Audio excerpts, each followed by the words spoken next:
Hola a todos. Hoy, siguiendo con los capítulos o los posts históricos, vamos a referirnos en la primera parte, lo voy a dividir en dos posts, en dos capítulos, ya que es algo largo, sobre la historia del registro del sonido. La historia del registro del sonido es la crónica de la evolución de los procesos de grabación y reproducción del sonido de forma artificial, generalmente sonido dentro del aspecto o espectro audible, evidentemente, que ha creado el ser humano. Desde finales del siglo XIX hasta nuestros días, el registro sonoro ha evolucionado al compás de los avances de la técnica y los avances tecnológicos. En las últimas décadas, dichos avances han permitido dar pasos más que agigantados con respecto a factores como son su calidad, vida útil de los soportes y durabilidad del sonido registrado. La historia de la grabación de sonido que ha progresado por olas, impulsadas por la invención e introducción comercial de nuevas tecnologías, se pueden dividir en cuatro grandes periodos principalmente. La era acústica o mecánica, la era eléctrica, incluyendo el sonido en los cinos o para cine, la era magnética y la era digital, evidentemente. El antecedente más remoto aconteció sobre 1857, cuando Leon Scott patentó el fonotógrafo, que si bien no era capaz de reproducir lo que registraba, este artefacto es más que considerado el primero en registrar sonidos en un medio visible. Se sabe que allí sobre 1860 se realizó la primera grabación de la que se tenga constancia. En 1877 surgió un adelanto más que importante. Thomas Alva Edison creó el fonógrafo, el primer artefacto capaz de grabar y reproducir el sonido. Poco después apareció el fonógrafo, fomógrafo, que terminó venciendo al fonógrafo en el mercado, a causa de las diversas ventajas que éste tenía con respecto al fonógrafo de Edison.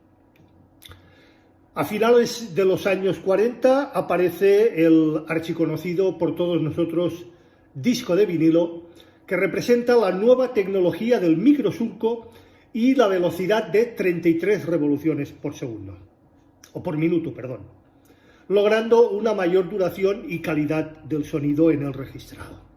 Justamente durante los años 40 se desarrolló el magnetófono de bobina abierta, o RTR, que todos conocemos, con el cual se podrían hacer grabaciones de larga duración y más que buena fidelidad, lo que se vio reflejado en su gran éxito tanto como para el uso hogareño como para el mercado profesional, siendo adoptado en la totalidad de estudios de grabación y estaciones y emisoras de radio.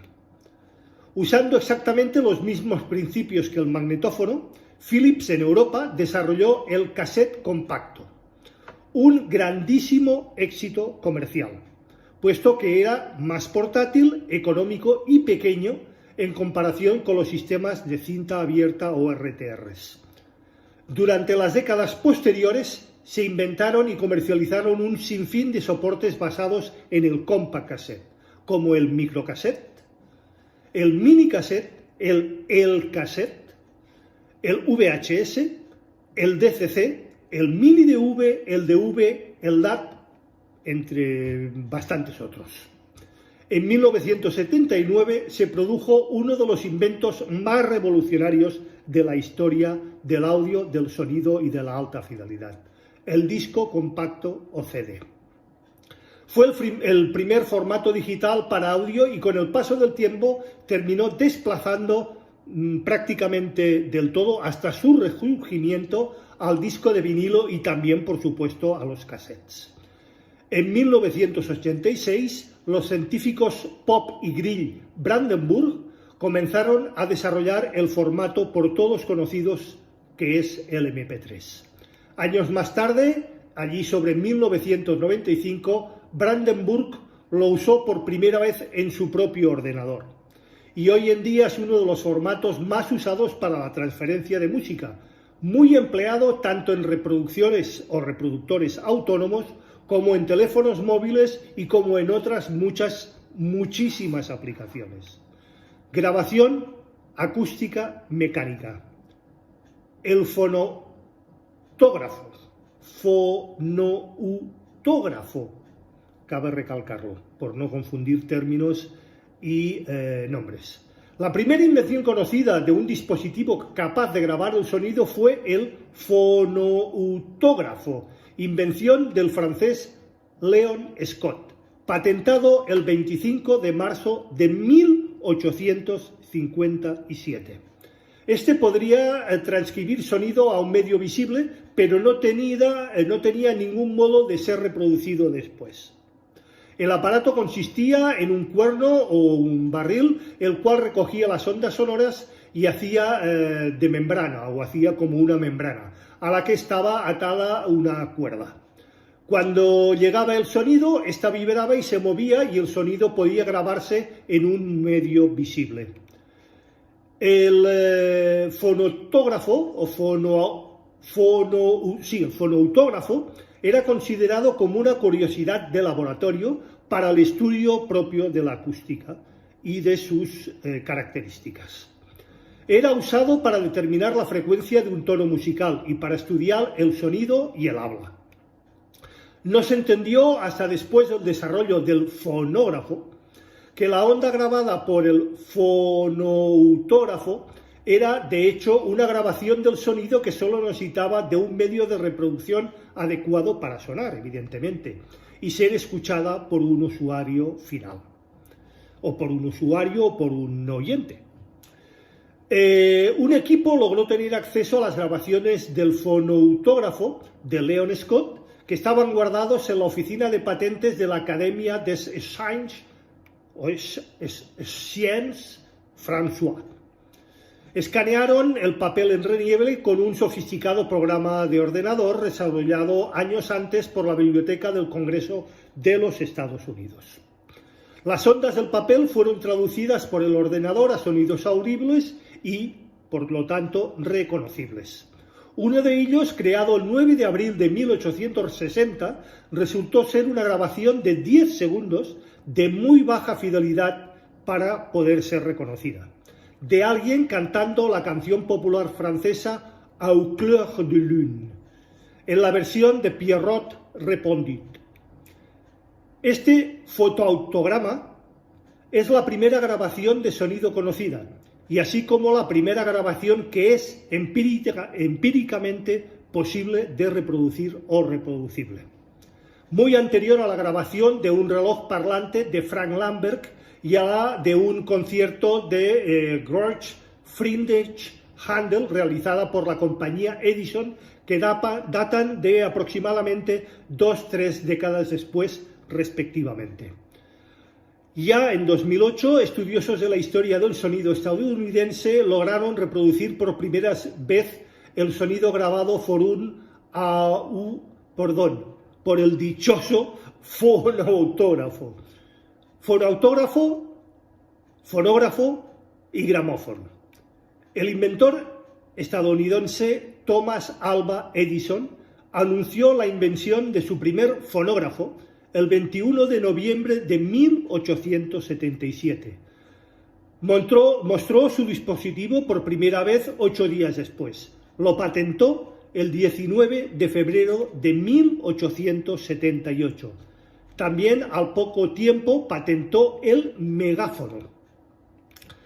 Al principio se utilizaron cilindros de cartón recubiertos de papel de estaño y posteriormente se probó con cartón parafinado, para que finalmente aparezca en 1890 el cilindro por todo conocido de cera macizo, que terminó siendo el medio consolidado de dicho invento. El cilindro de cera era de mayor calidad y durabilidad, de ahí su éxito comercial. El fonógrafo utiliza un sistema de grabación mecánica, totalmente mecánica, en el cual las ondas sonoras que pueden ser producidas por la voz u otros medios son transformadas en vibraciones y estas en un surco trazado de forma vertical al que más tarde se le pasará una aguja y la misma recogerá las vibraciones en un cilindro del fonógrafo. El fonógrafo, a diferencia del fonoutógrafo, del cual no se podían reproducir sus grabaciones, fue el primero que pudo tanto grabar como reproducir dichos sonidos. Este aparato en un principio era popular, conocido como la máquina parlante, del inglés The Talking Machine. Un alemán radicado en Estados Unidos de nombre Emil Berliner inventó en 1887 y patentó en 1888 el gramófono.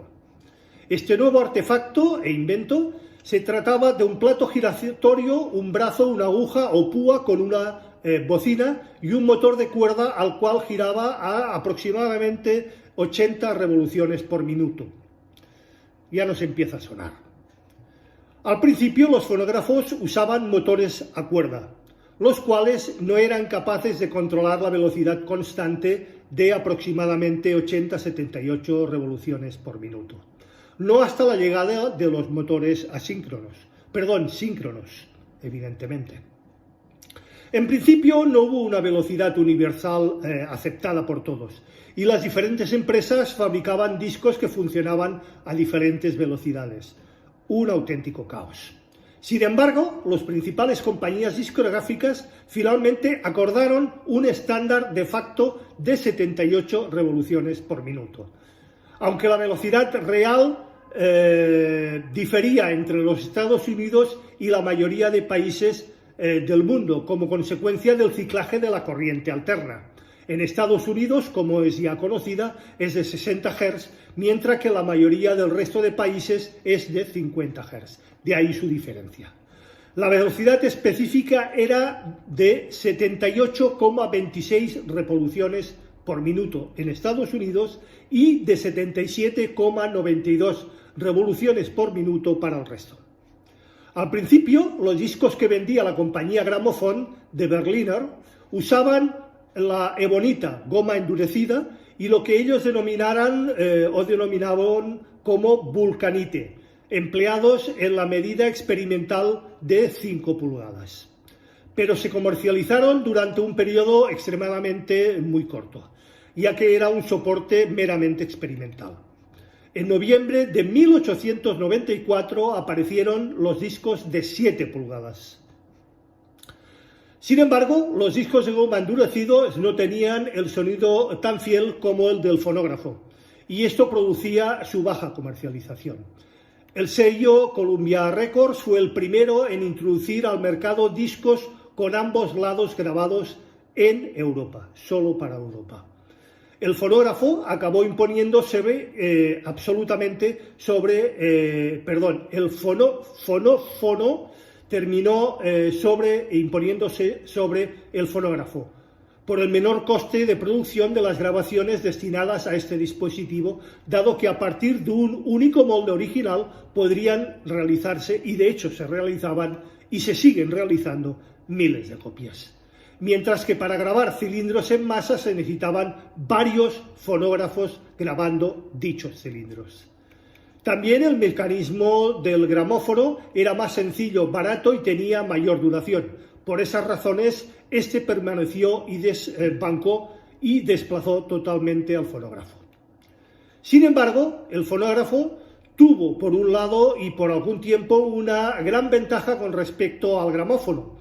El usuario podía realizar grabaciones caseras, hecho que se pudo hacer realidad de nuevo con los magnetófonos de alambre y más tarde con los magnetófonos de cinta.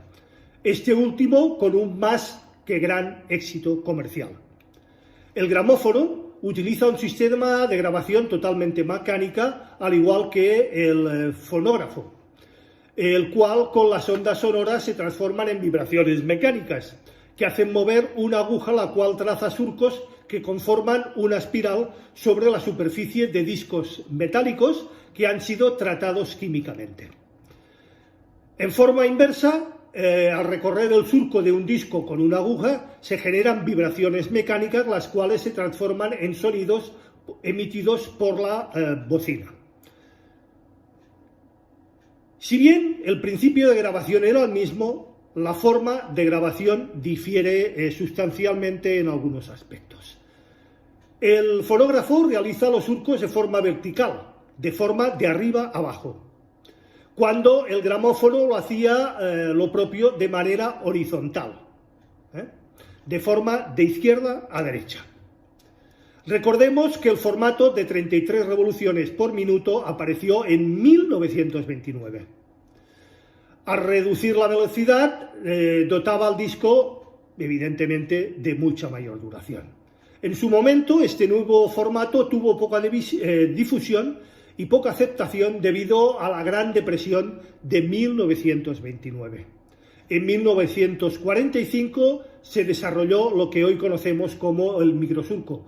De esta manera fue posible archivar el surco de un disco al mismo tamaño, introduciéndose más surcos por milímetro, aunque a partir de este momento se comercializaron con el tamaño de 12 pulgadas. Ya entonces se empezaron a utilizar los discos de 12 pulgadas.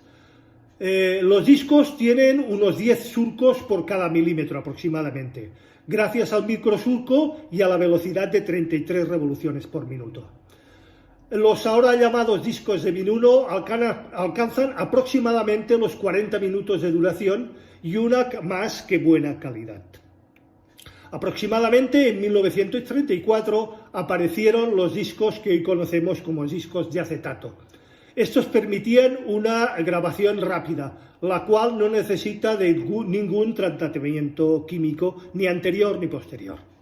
Su principal inconveniente es que era solo que duraban unos 5 o 6 reproducciones. En los Estados Unidos se dio por obsoleto el antiguo formato de 78 revoluciones por minuto, allí sobre el año 1959. Este formato tardó 30 años en ser superado por el 33 revoluciones por minuto que ya hemos comentado y visto. El problema había sido que dicho formato se había desarrollado, como ya hemos mencionado, en la época de la crisis de 1929. Las complicaciones, o más que complicaciones económicas del momento, dificultaban en gran medida la compra de nuevos equipos para la reproducción de disco por parte del gran público. Y a su vez era difícil la manufactura de estos aparatos y su compra era realmente muy difícil. Pasemos a la grabación eléctrica. En 1925 los discos se empezaron a grabar de forma eléctrica, sustituyendo al sistema mecánico vigente hasta ese momento. Tocadiscos.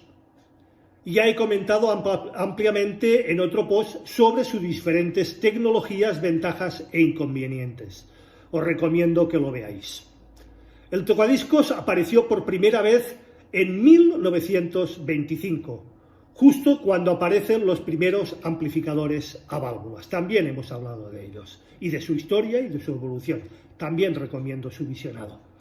El tocadiscos está constituido por un plato giradiscos que rota por tracción eléctrica o por tracción electromecánica, los que son de polea o de transmisión por goma, y un brazo cuya punta está dotada de una aguja que es sensible a las vibraciones producidas cuando ésta recorre el surco del vinilo.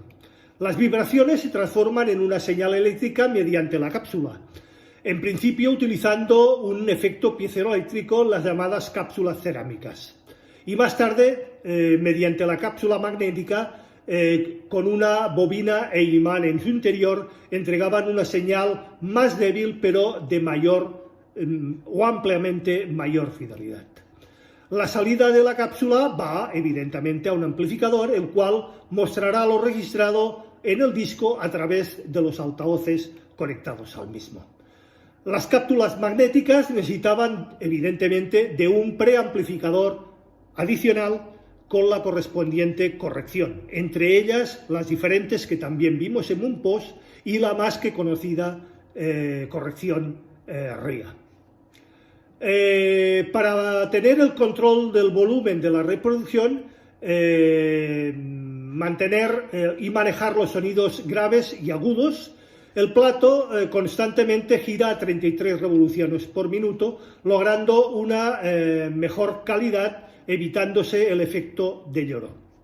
El sello estadounidense RCA Victor publicó los primeros sencillos en febrero de 1945 con una velocidad distinta, la conocida como 45 revoluciones por minuto, y en discos en lugar de 12 pulgadas en 7 pulgadas de diámetro. Además, los nuevos discos tenían un agujero en el centro más grande para obligar a los usuarios a tener que comprar tocadiscos con este nuevo sistema. Unos meses después, sobre el 4 de abril del citado año, Capitol Records comenzó a publicar también sus sencillos en 45 revoluciones por minuto. Este artefacto se convertiría en el sistema reproductor de sonido más longevo y que se sigue utilizando todavía en la actualidad. En 1950 aparecen los llamados combinados, generalmente tocadiscos con radio. En 1958 se empezaron a publicar los primeros discos en estéreos.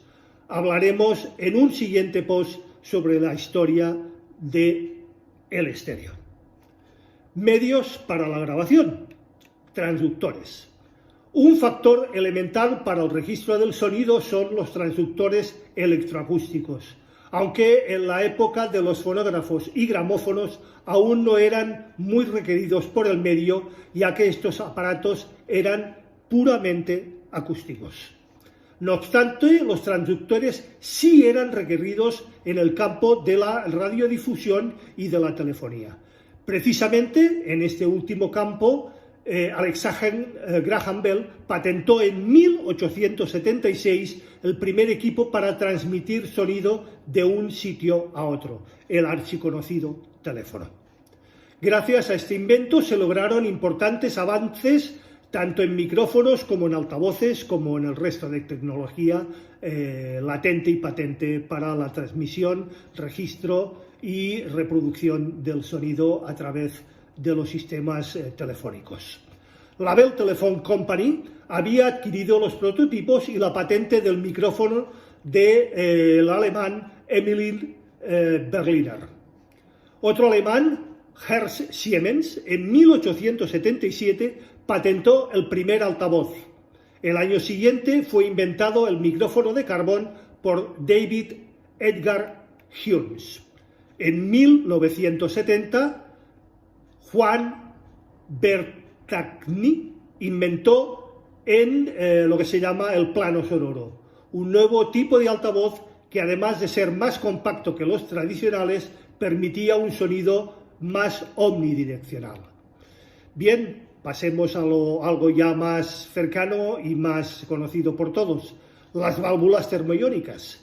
Con el surgimiento de las válvulas termoiónicas por parte de Lee de Forest en 1904, fue posible amplificar las débiles señales provenientes de los micrófonos de aquel entonces, además de tener el control del volumen a reproducir y también, como no, el control de la grabación.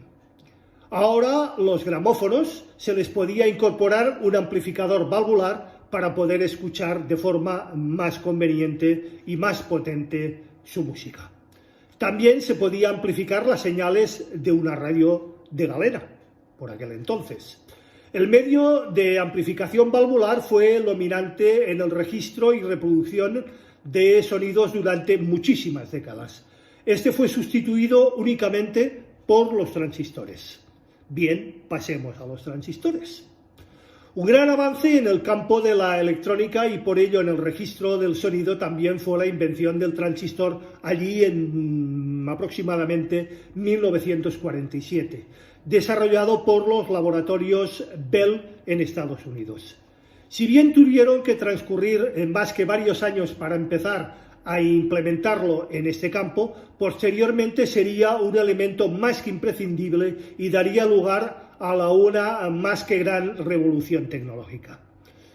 Bien, grabación mecánica.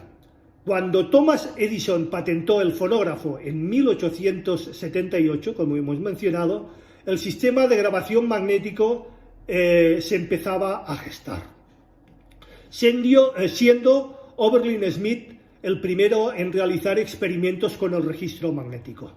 Comenzó a grabar conversaciones por teléfono en una cuerda de piano, nada más que en una cuerda de piano, ni nada menos. Este proyecto quedó estancado, ya que la tecnología electrónica no estaba lo suficientemente desarrollada como para amplificar las débiles corrientes que producían el campo magnético grabado. Sin embargo, Smith siguió experimentando con un artefacto parecido al fonógrafo llamado telegráfono. Smith publicó allí sobre 1888 un artículo relacionado con esto en la revista The Electrical World. El apartado se titulaba Algunas posibles aplicaciones del fonógrafo. Proyecto para utilizar las bandas de tela que contengan limaduras de hierro. Se estaba refiriendo evidentemente a la investigación del gramófono de alambre. En la mencionada revista publicó una idea similar a la de grabar sonido en alambre. Era el de grabar un sonido por un alambre enrollado en un cilindro con un electroimán, el cual estaba conectado a un micrófono de carbón con una batería y de este modo generaba un circuito en serie. Su funcionamiento era similar a la del fonógrafo, pero este era más eléctrico que acústico. Las oscilaciones eléctricas del micrófono, que son provocadas por la diferencia de potencial de la batería, hacen que el electroimán genere campos magnéticos que son grabados en el alambre enrollado a dicho cilindro. El telegráfono fue perfeccionado por el inventor danés Valdemar Poulsen, quien fue quien lo patentó. El invento fue expuesto la primera vez durante la Exposición Universal de París de 1900, lo que despertó la curiosidad de muchos de los que lo vieron y de los visitantes a la feria. Poulsen perfeccionó el invento allí sobre 1903, al introducir la polarización por campo continuo. Estábamos avanzando en lo que conocemos como magnetófonos. Sin embargo, este invento pasó inadvertido, ya que el público se había adaptado a los discos gramofónicos. Como consecuencia, el registro magnético cayó en el olvido, siendo un claro exponente la quiebra de la American Telephone Company. A pesar de esto, los laboratorios siguieron experimentando con el registro magnético y el procedimiento magnético a alta velocidad. Así descubrieron la polarización magnética por el campo alterno de alta frecuencia. Este invento fue patentado en agosto de 1927. Bien, el magnetófono de alambre. En 1911, con un simple invento del Guy de Forest, el tubo audición o audión, más tarde desarrollado y conocido como tríodo, fue posible amplificar estos campos magnéticos y hacer más que una realidad el magnetófono de alambre, el primer sistema magnético realmente de audio. No fue hasta aproximadamente 1930 que se pudo crear un grabador de alambre con suficiente fidelidad para lanzarlo al mercado. Antes de comenzar la Segunda Guerra Mundial y durante el periodo bélico, los aliados usaron los grabadores de alambre, también lo hacían en grabaciones de pasta shellac, acetato o goma de laca a 78 revoluciones por minuto. La posibilidad de grabar el alambre hacía que este tipo de máquina fuese un dispositivo importante a la hora de enviar los mensajes en tiempos de guerra. Inicialmente la grabadora se utilizó para registrar el alfabeto Morse, ya que los equipos eran capaces de reproducir únicamente estados de magnetismo y no monomagnetismo.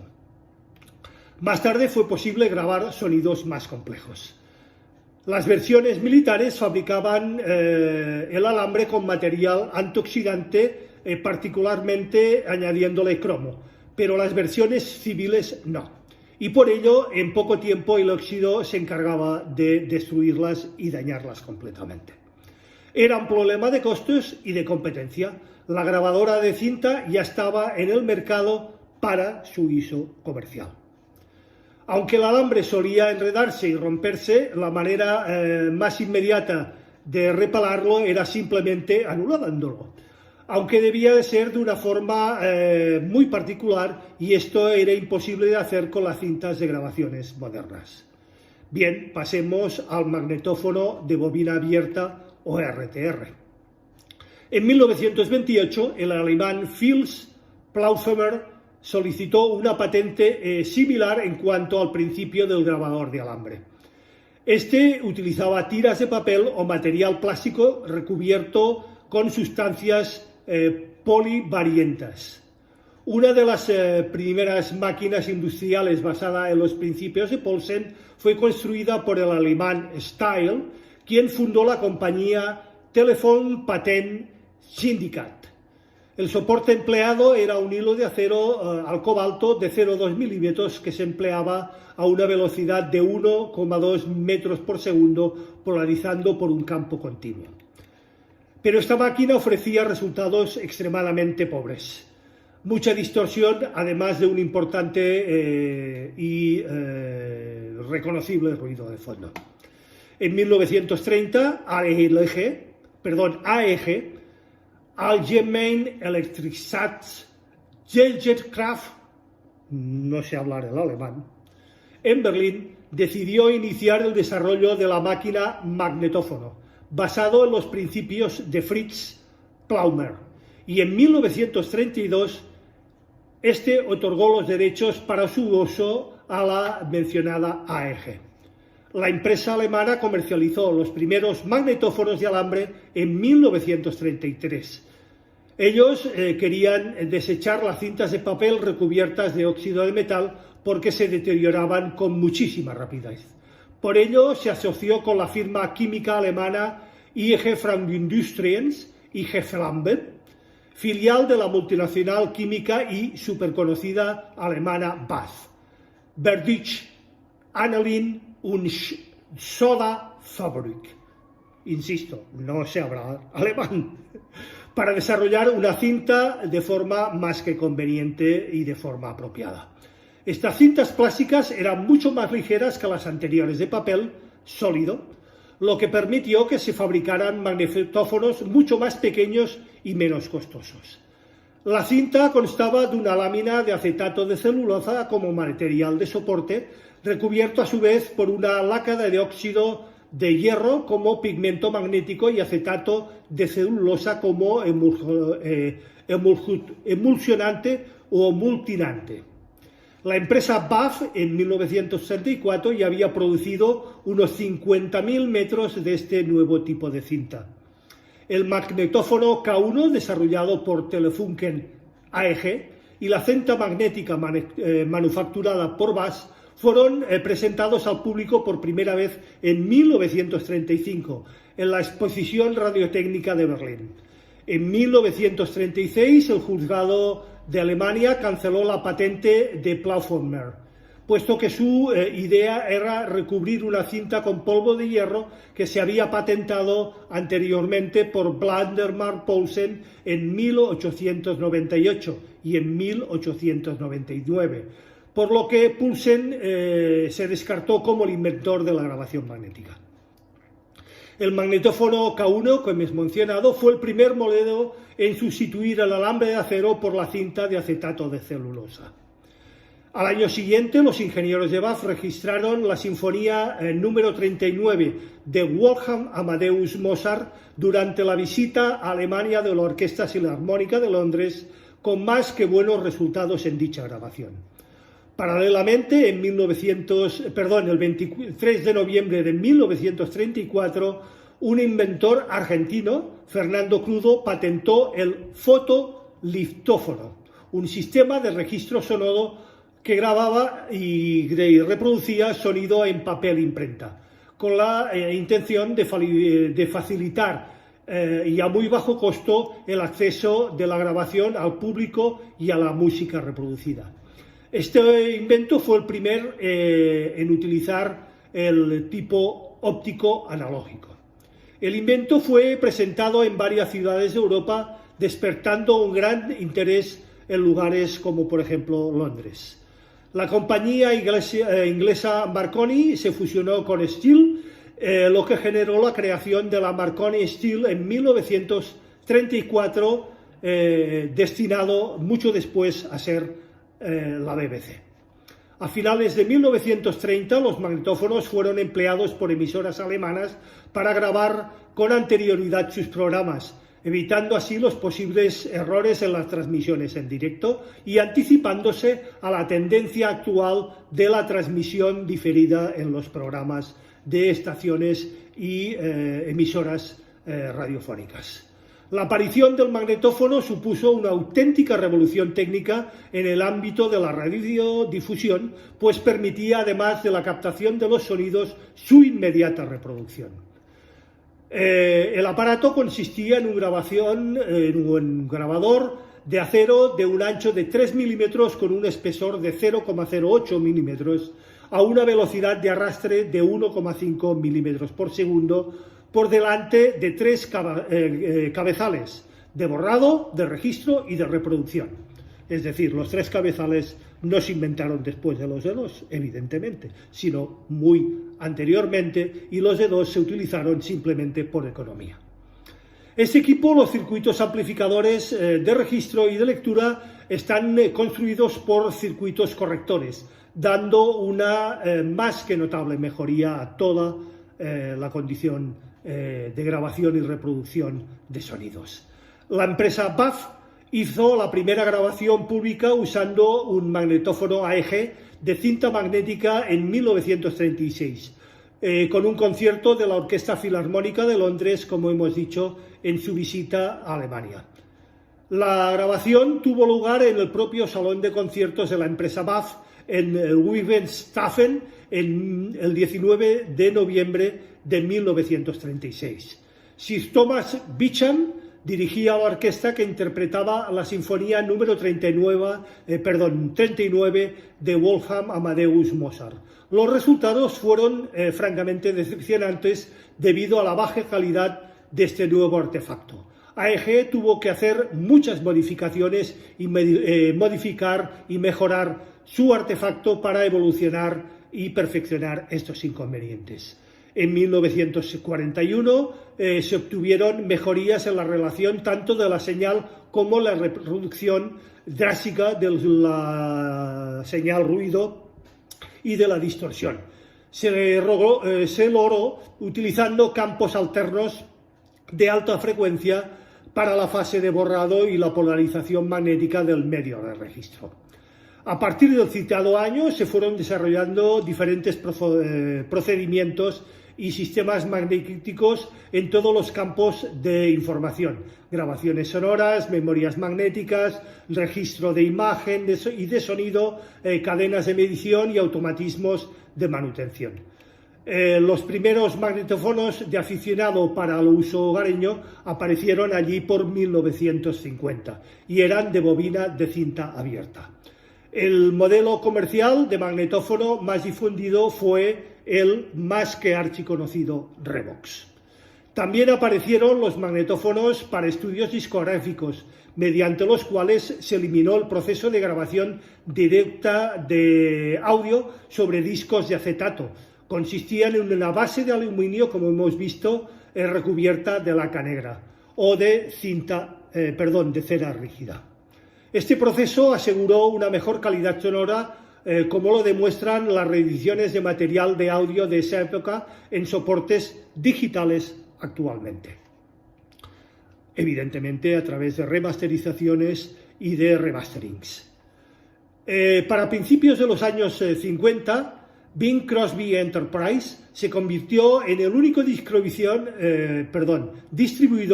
de grabadoras Ampex, las ya conocidas y ampliamente conocidas Ampex, en todo el mundo, y a veces se convirtió en su primer cliente con la compra de 12 máquinas por nada más y nada menos que $5.200 cada una, y en aquellos tiempos. A ellos le siguieron la NBC, la CBS, Nautual, Capitol Records, Columbia Records, RCA, Victor y Decca.